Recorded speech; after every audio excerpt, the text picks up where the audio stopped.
नमस्कार मित्रांनो, आपणही जर कुठं शासकीय सेवेत नोकरीला असाल तर ही खास बातमी आपल्यासाठी ठरणार आहे. पण विनंती एकच असेल की व्हिडिओ हा सुरुवातीपासून शेवटपर्यंत पाहावा लागेल. चला तर मग आपण आपल्या व्हिडिओ वळूयात. मिळालेल्या माहितीनुसार केंद्रीय निवडणूक आयोगाने केंद्रस्तरीय अधिकाऱ्यांच्या मानधनामध्ये दुपटीने वाढ केली आहे.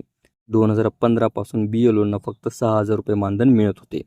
आता ते दुपटीने वाढून 12,000 रुपये इतके करण्यात आले. तर BLO पर्यवेक्षकांचे मानधन 12,000वरून 18,000 रुपयापर्यंत वाढवले आहे. तसेच पहिल्यांदाच निवडणूक नोंदणी अधिकारी ERO आणि सहाय्यक निवडणूक नोंदणी अधिकारी AERO यांनाही मानधन देण्याचा निर्णय घेतला आहे, असे केंद्रीय निवडणूक आयोगाने जारी केलेल्या प्रसिद्धीपत्रकामध्ये म्हटले आहे.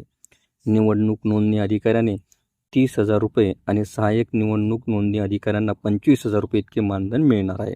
मतदार यादीच्या पुनर्रक्षणासाठी BLOंना मिळणारा भत्ता 1,000 रुपयावरून आता तो 2,000 रुपये इतका करण्यात आला. पारदर्शक मतदार याद्या या लोकशाहीचा पाया आहेत.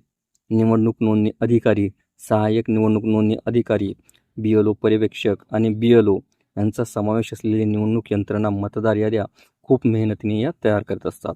ते निष्पक्ष आणि पारदर्शक मतदार याद्या तयार करण्यात महत्त्वाची भूमिका बजावतात, असे निवडणूक आयोगाने मानधनवाढीची घोषणा करताना जारी केलेल्या एका निवेदनामध्ये म्हटले आहे.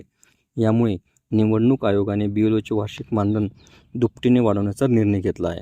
तसेच मतदार यादी तयार करणाऱ्या आणि त्या सुधारणा करणाऱ्या BLO पर्यवेक्षकांच्या मानधनात देखील वाढ करण्यात आली आहे. याआधी त्यांचे मानधन 2015मध्ये वाढवण्यात आले होते. तसेच आता ERO आणि AERO यांना पहिल्यांदाच मानधन देण्याचा निर्णय घेण्यात आला आहे, असे त्या परिपत्रकामध्ये म्हटले आहे. सोबतच त्याचे परिपत्रकसुद्धा हे जोडण्यात आलेले आहे.